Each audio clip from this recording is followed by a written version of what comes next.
They told Americans the United Nations was the problem. Then one hearing exposed something far more dangerous, because buried inside a routine congressional exchange was a statement so shocking, so self-defeating.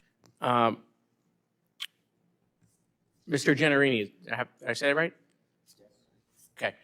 I saw your graph, right? I would be interested to see the graph and overlaying that with the U.S. budget. Obviously the spending at the UN goes up, but I'm just also curious if that's just not an outlier, that our spending has gone up in the U.S. budget in the same way, and if that's just caught up in it. I'm just curious if you've looked at that.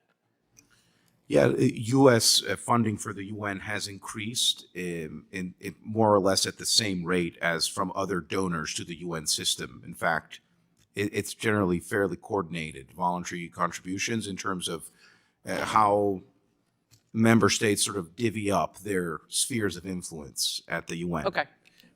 Mr. Yao, you mentioned, obviously, that no one from the UN appointed Iran to that, and then it was all donor states. But did anyone from the UN come out and criticize their appointment? I'm just curious.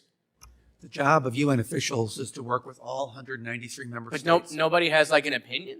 They may have opinions. Their job is to make sure that these convenings of global states to discuss important non-proliferation matters. I mean, the secretary seems to have a lot of opinions about what happens in the Middle East. Right. He's commented on that a lot of times, but Indeed, between the Israel and Hamas war. But yeah, I agree. He's repeatedly, as you know, denounced the Hamas attacks on Israel. Repeatedly met with the families of the hostages. When I mean, it's not really a hard statement. Like, he could come out and say, look, obviously it wasn't his pick, but maybe they're not like the best country to be on that panel. I hear you. Okay, so I understand they didn't pick, but they maybe have an obligation to weigh in. I want to do just because I am curious about this. Is it Mr. Kantorovich? Yeah. Okay, so because I'm curious about this, I want to just run like a what if. So what if we were going to pull out of the UN, and what if we were going to say you can't be in New York anymore, right? And then Beijing comes in and says, we got a building for you. Okay, beautiful building. Okay, you can come here. And now the UN is in Beijing. And all the countries around the world now don't come to New York anymore. They go to Beijing. And, they're funding 70% of the UN. Because I think there's bipartisan agreement that there are major issues. I think where there's some disagreement is, do you use the budget to try to reform it, right? Do you use the threat of support to try to reform it, or do you leave? And the do you leave situation for me, I just don't see how that gets better. So I just want to discuss Could I address the hypothetical? Yeah, please. So I don't think leaving is within the political horizon, Okay. which is why I don't address it. But I think it is worth looking at what would happen, because the argument, but China's going to take over, or China will sort of eat our cake if we pull back, is one of the major arguments against U.S. pullback at the United Nations. But I think it's worth saying that the United Nations without the United States is not the same United Nations. It is not the same prize for China to take over. With the United States in, it makes sense for China to try to assert influence because it has vastly more credibility. Without the United Nations, not just in budgetary terms, 25%, right? It's in theory a fundamentally different organization. I don't think anyone wants to be in Beijing as much as they want to be in New York. And parking would certainly be much better. So I wouldn't catastrophize it. There would be definitely drawbacks, but what I think is catastrophic is ruling that out as an option from the beginning, because it makes it a too big to fail lock-in situation. Well, that's a great point, right? Is the UN too big to fail, right? I mean, that's a good question, which, I understand maybe from a negotiation standpoint, you don't want to take any option off the table. I'm fine with that. But really, reform seems to be the main option, the best of all options, rather than like what we did with the WHO. Which is less than quitting the United Nations.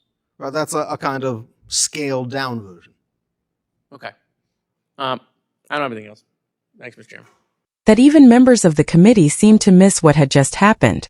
A witness tied to former Vice President Mike Pence basically admitted that if America walked away from the UN, China might not even care. And that's where the story breaks.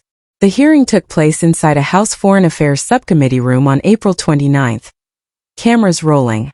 Lawmakers flipping through notes. Staffers whispering behind the benches. On paper, it looked like another dry discussion about international organizations and UN funding. But then Jared Moskowitz asked a hypothetical that changed the entire tone of the room. What happens if the United States leaves the United Nations? Not cuts funding.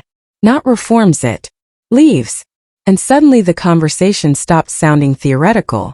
Because while the hearing framed this like a distant possibility, the reality was already moving underneath them. Quietly.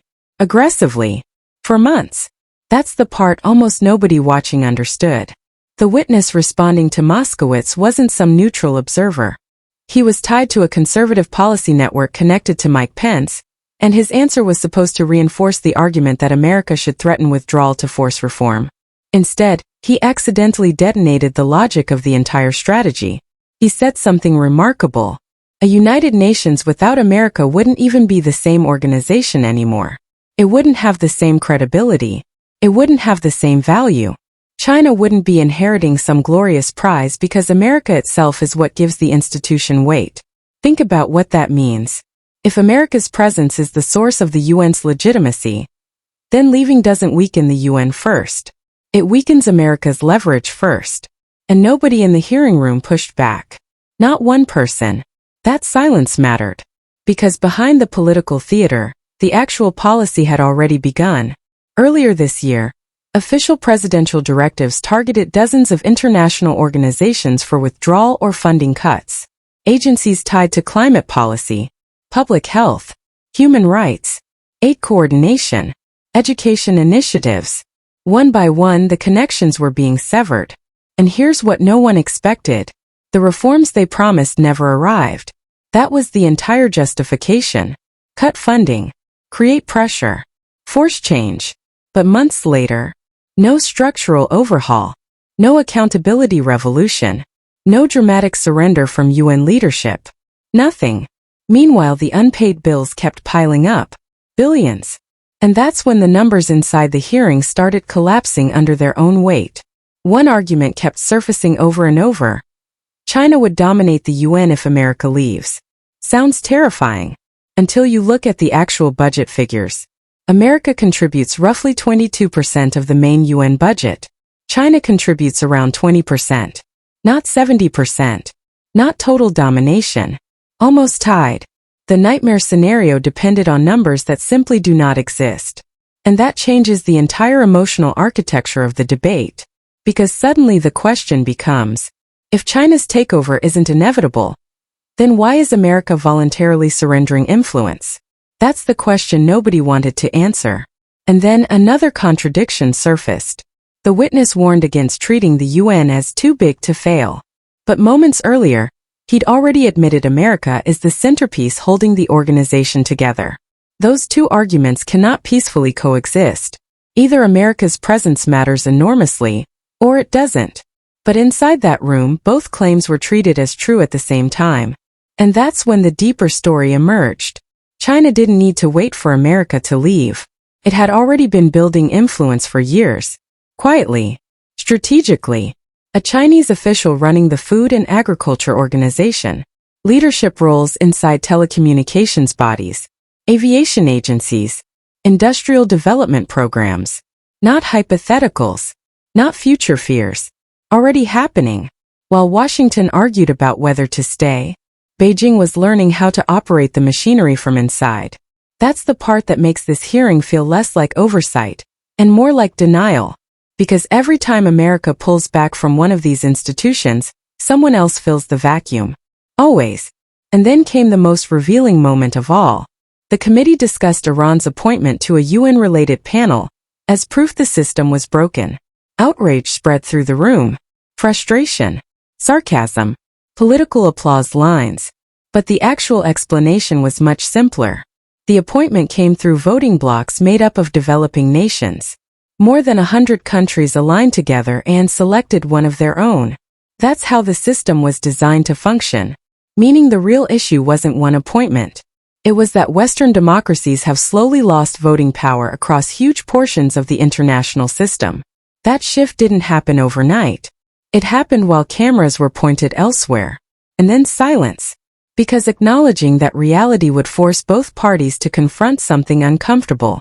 This isn't a story about one bad agency. It's about America losing control of institutions it once dominated. The hearing kept pretending there were only two choices: stay and reform, or leave and lose influence. But there was a third option hiding underneath the entire discussion. Stay while quietly sabotaging the system from inside. And suddenly the last 16 months start making more sense. Funding delayed. Programs weakened.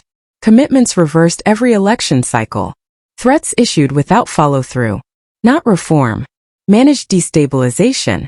That's why allies no longer know whether American commitments last 4 years or 8 months. That's why adversaries have stopped panicking every time Washington threatens withdrawal. They've learned something critical. America keeps changing its mind. One administration exits. The next re-enters. Then another threatens to leave again. The cycle itself becomes the weakness. And while Congress argued over hypotheticals, real-world consequences were already unfolding beyond the hearing room. 8 cuts.